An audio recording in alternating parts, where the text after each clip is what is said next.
नमस्कार, स्वागत है आप सभी का इंडिया न्यूज स्पोर्ट्स में। मैं हूं मयंक और मेरे साथ है सत्यम दुबे जी। और अगर आईपीएल में आज के मैच की बात करें तो आज कोलकाता नाइट राइडर्स और रॉयल चैलेंजर्स बेंगलोर भिड़ेंगे आपस में। शाम 7:30 बजे मैच होगा ईडन गार्डन्स में।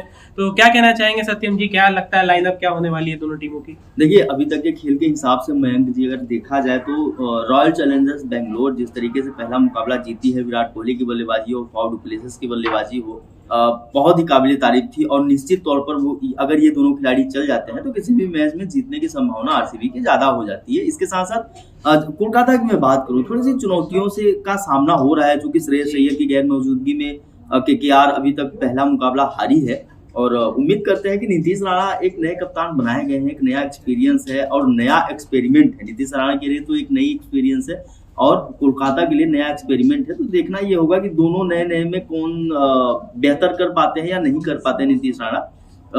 दूसरी ओर अगर देखा जाए नीतीश राणा की चुनौतियां सिर्फ उनकी बल्लेबाजी क्रम नहीं है, उनकी गेंदबाजी भी है। तो इन सब चीजों को ध्यान में रखकर अगर देखें तो मुझे तो आरसीबी का पलड़ा इस मुकाबले में भारी लग रहा है। निश्चित तौर पर हम प्लेइंग 11 पर बातचीत करेंगे और ये जानने की कोशिश करेंगे कि प्लेइंग 11 क्या बेहतर हो सकता है। लेकिन हाँ, मैं आपसे भी जानने की कोशिश करूंगा, क्योंकि आपको एक खबर पता ही है, जिस तरीके से श्रेयस अय्यर के रिप्लेसमेंट के तौर पर जेसन रॉय का टीम में शामिल होना, केकेआर की टीम में शामिल होना कुछ हद तक बल्लेबाजी को मजबूत करेगा। कुछ हद तक यानी कि जेसन रॉय टी20 के बहुत ही मजे हुए खिलाड़ी माने जाते हैं, बहुत ही माहिर खिलाड़ी हैं। तो इसको ध्यान में रखते हुए देख सिर्फ उन्हीं पर पूरी बल्लेबाजी तो डिपेंड नहीं होगी ना, उनके अलावा और भी खिलाड़ियों को बेहतर करना पड़ेगा, बेहतर बल्लेबाजी करनी पड़ेगी। इसलिए मैं कह रहा हूँ कुछ हद तक बल्लेबाजी में सुधार हो सकता है। जी दुबे जी, जहां तक मेरा मानना है कि जेसन रॉय को रिप्लेसमेंट अनाउंस किया गया है श्रेयस अय्यर के जगह पे, तो कहीं ना कहीं एक ओपनिंग स्लॉट में भी स्टेबिलिटी हमें देखने को मिल सकती है केकेआर में। क्योंकि हम देखते हैं केकेआर पूरे सीजन में काफी ओपनर्स के साथ एक्सपेरिमेंट करती है, तो कहीं ना कहीं जेसन रॉय एक स्टेबिलिटी प्रदान कर सकते हैं। हालांकि उनका जो आईपीएल का स्टैट्स है वो अभी तक उतना खास रहा नहीं है, ज्यादा उन्होंने आईपीएल खेला भी नहीं है, उतने अनुभवी नहीं है आईपीएल मुकाबलों में। लेकिन श्रेयस अय्यर के रिप्लेसमेंट के तौर पे अगर हम देखें तो केकेआर को एक अच्छा रिप्लेसमेंट मिल गया है, एक बल्लेबाज जो काफी तेजी से रन बना सकता है पावर प्ले में। तो जेसन रॉय बिल्कुल एक अच्छे रिप्लेसमेंट के तौर पर हमें दिख सकते हैं केकेआर के लिए बल्लेबाजी करते हुए। वही बात करें अगर रॉयल चैलेंजर्स बैंगलोर की, तो जी हाँ, मुंबई इंडियंस को बहुत ही बुरी तरह पछाड़ा था पहले मैच में।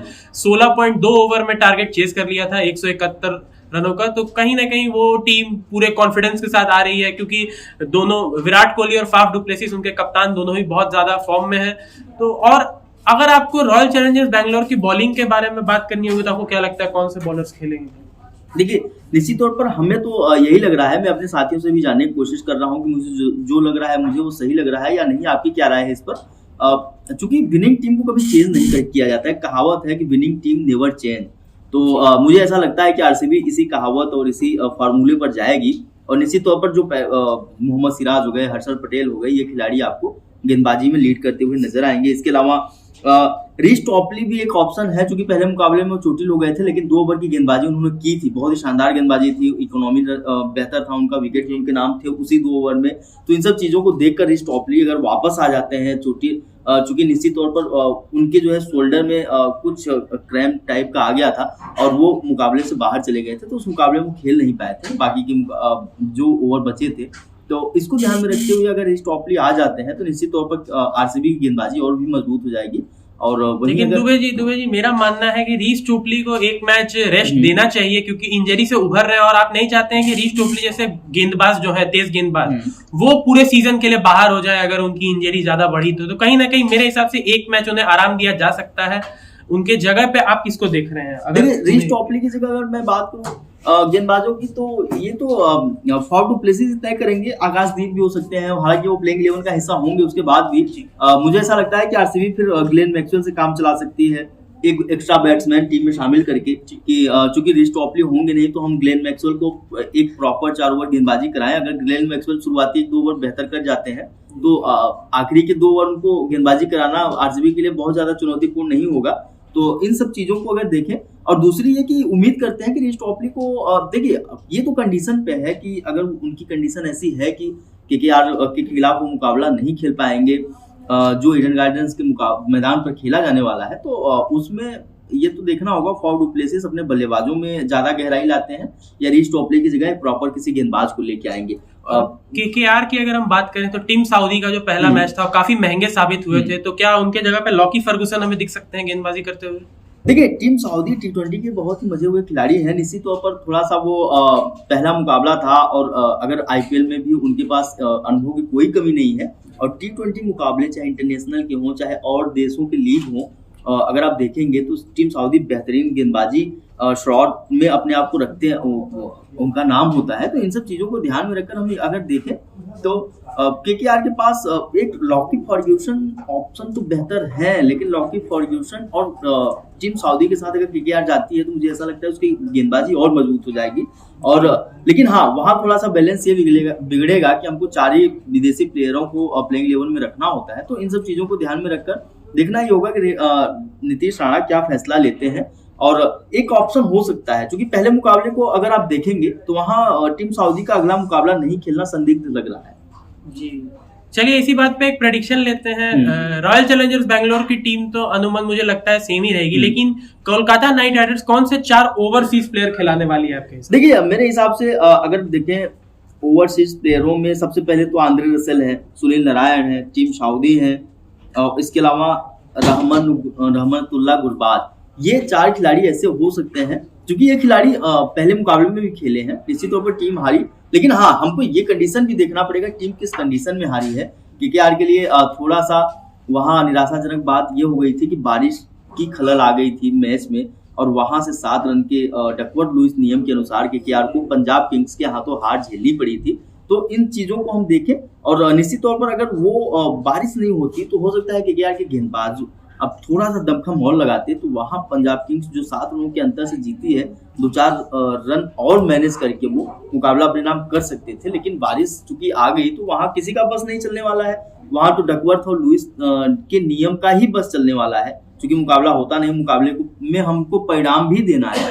तो इस लिहाज से मुझे ऐसा लगता है कि ये प्लेयर प्लेइंग 11 में हो सकते हैं। मेरे हिसाब से जो 4 ओवरसीज प्लेयर होंगे कोलकाता नाइट राइडर्स के लिए, मुझे लगता है रहमतुल्लाह गुरबाज के जगह जेसन रॉय के साथ जाना चाहेगी केकेआर की टीम। और बाकी जो 3 खिलाड़ी हैं, आंद्रे रसल के साथ आप नहीं खेलना चाहेंगे क्योंकि वो ऑलराउंड ऑप्शन आपको प्रोवाइड करते हैं, अंत में आके अच्छे हिट्स लगाते हैं, लंबे हिट्स लगाते हैं। और सुनील नारायण के साथ भी मुझे नहीं लगता है कोई छेड़खानी होगी यहाँ पे, क्योंकि स्पिन में वो बहुत ही कंजूस रहे हैं, बहुत कम रन देते हैं, विकेट्स भी आपको निकाल के देते हैं और बल्लेबाजी भी अच्छी कर सकते हैं। नहीं, आपने जो कही सुनील नारायण की बात, वो गेंदबाजी तो उनकी शानदार है, लाजवाब है, कोई उसमें दो राय नहीं है।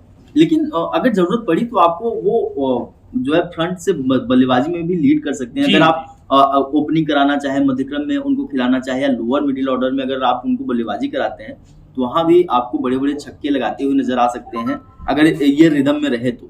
और चौथे मुझे लगते हैं कि टीम सऊदी के जगह लॉकी फर्गुसन को एक मौका देना चाहिए नीतीश राणा को, क्योंकि लॉकी फर्गुसन आपको 150-152 तक फेंक सकते हैं बॉल। हमें याद है लास्ट सीजन में उनकी गेंद, सबसे तेज गेंद फेंकी थी उन्होंने आईपीएल में, उमरान मलिक को भी पछाड़ा था। तो कहीं ना कहीं वो जिस लेवल का पेस और बाउंस ऑफर करते हैं लॉकी फर्गुसन, मुझे लगता है टीम सऊदी के एक अच्छे रिप्लेसमेंट हो सकते हैं। देखिए अगर आप अनुभव के साथ जा रहे हैं, अगर आप एक्सपीरियंस को तवज्जो दे रहे हैं, तो वहाँ थोड़ा सा मुझे ऐसा लगता है कि टीम सऊदी को पहले ही मुकाबले के बाद प्लेइंग 11 से बाहर कर देना थोड़ी सी हो सकती है जल्दबाजी हो।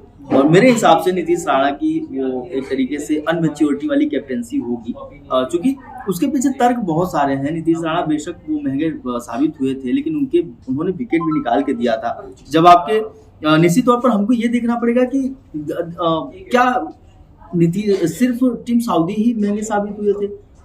अगर वहां हमको सिर्फ ये दिखे कि बाकी 3 गेंदबाज जो फ्रंट के हैं, बॉलर जो लीड कर रहे हैं बॉलिंग को, अगर वो बेहतर कर रहे हैं, सिर्फ टीम सऊदी की गेंद पर चौके छक्के पड़ रहे हैं, तो वहां एक बात हो सकती है। लेकिन अगर हम देखें कि सभी प्लेयर्स, सभी गेंदबाजों को पिटाई मिली है, सभी गेंदबाज पीटे हैं, वहां टीम सऊदी विकेट लेकर आपको दे रहे हैं, तो निश्चित तौर पर एक बेहतर जो है ब्रेक थ्रू दिलाने वाले गेंदबाज है। और चूंकि उनके अनुभव में कोई कमी नहीं है, देखना यह होगा कि लॉकी फर्ग्यूसन को मौका मिलता है या नहीं मिलता। खैर प्लेइंग 11 पर नजर डालते हैं एक बार से कि कौन कौन से प्लेयर हो सकते हैं। और मुझे ऐसा लगता है कि जेसन रॉय टीम में आ तो गए हैं, लेकिन इस मुकाबले में थोड़ा सा उनको रेस्ट देना चाहिए, क्योंकि वो भी भारतीय कंडीशन में ढल जाए, क्योंकि जेसन रॉय भी नए नए आए हैं, बाकी सभी खिलाड़ी पहले से यहाँ मौजूद हैं, प्रैक्टिस कर चुके हैं, तो उस लिहाज से, और चूंकि उनके पास आईपीएल में खेलने का अनुभव नहीं है, T20 में खेलने का तो बहुत ही ज्यादा अनुभव है, और T20 के बहुत ही मजे हुए खिलाड़ी माने जाते हैं, लेकिन आईपीएल के लिहाज से थोड़ा सा उनको देखना ये होगा कि वो उनको ढालें, अपने माहौल में डालें। इसके बाद निश्चित तौर पर प्लेइंग 11 की मैं बात करूं, आरसीबी की तो वही होने वाली है। Virat Kohli, Faf du Plessis आपको ओपनिंग करते हुए नजर आएंगे। इसके बाद Glenn Maxwell, Michael Bracewell, Shahbaz Ahmed, Dinesh Karthik बतौर विकेट कीपर बल्लेबाज, करण शर्मा, हर्षल पटेल, आकाशदीप, रीश टॉपली और मोहम्मद सिराज। मेरे हिसाब से ये प्लेइंग 11 हो सकती है। अगर आपको कोई बदलाव करना है, किसी प्लेयर को बाहर या अंदर करना है, तो आप कमेंट के माध्यम से बताइए, हम अपने लाइव में इस प्लेइंग 11, आपकी प्लेइंग 11 के साथ चर्चा करेंगे कि आपने ऐसा क्यों, किस खिलाड़ी को लिया है, क्यों लिया है। जबकि वही मैं केकेआर की बात करूं तो मेरे हिसाब से एक मुकाबले में थोड़ा सा उनको रेस्ट दें और ये देखने की कोशिश करें कि वो ढल जाए। जेसन रॉय निश्चित तौर पर T20 के माहिर खिलाड़ी है, लेकिन परिस्थितियां ऐसी हैं कि नीतीश राणा जो कि पहला मुकाबला हार चुके हैं, तो हो सकता है उनको लाया जा सकता है, तो ये मयंक के फेवर में जा रहा है। रहमतुल्लाह गुरबाज मेरे हिसाब से होने चाहिए, इनके हिसाब से जेसन रॉय होने चाहिए। इसके अलावा बाकी की टीम वही होगी निश्चित तौर पर। Mandeep Singh, Nitish Rana, Rinku Singh, Andre Russell, Shardul Thakur, Sunil Narine, Tim Southee, Anukul Roy, Umesh Yadav और वरुण चक्रवर्ती, ये प्लेइंग 11 का हिस्सा होते हुए नजर आ रहे हैं। देखना यह होगा कि दोनों खिलाड़ी किस तरीके से अपनी प्लेइंग 11 को सजाते हैं और कौन से चेहरे उस मुकाबले में इम्पैक्ट प्लेयर, अब तो इम्पैक्ट का मतलब ये हो गया, थोड़ा सा दूसरी तरीके से लिया जा रहा है, लेकिन पहले ये इम्पैक्ट प्लेयर का मतलब ये होता था टीम में कौन सा खिलाड़ी सबसे सफल अपना रोल अदा कर पाया है। कौन सा प्लेयर इम्पैक्ट देगा, इम्पैक्ट प्लेयर कौन होगा ये नहीं, लेकिन कौन सा प्लेयर इम्पैक्ट देगा, अपनी छाप छोड़ेगा निश्चित तौर पर। तो और हमारे साथ ऐसे ही बने रहिएगा इस चैनल पर, और अपनी भी 11 हमें जरूर बताइए कमेंट सेक्शन में, हम उस पर भी चर्चा करेंगे और आपके साथ मिलते हैं आपसे टॉस पर लाइव में। अभी के लिए सिर्फ इस वीडियो में इतना ही। अगर ये वीडियो आपको पसंद आए तो इसे लाइक जरूर करें, इसे शेयर करें और हमारे चैनल को सब्सक्राइब भी जरूर करें। जी शुक्रिया।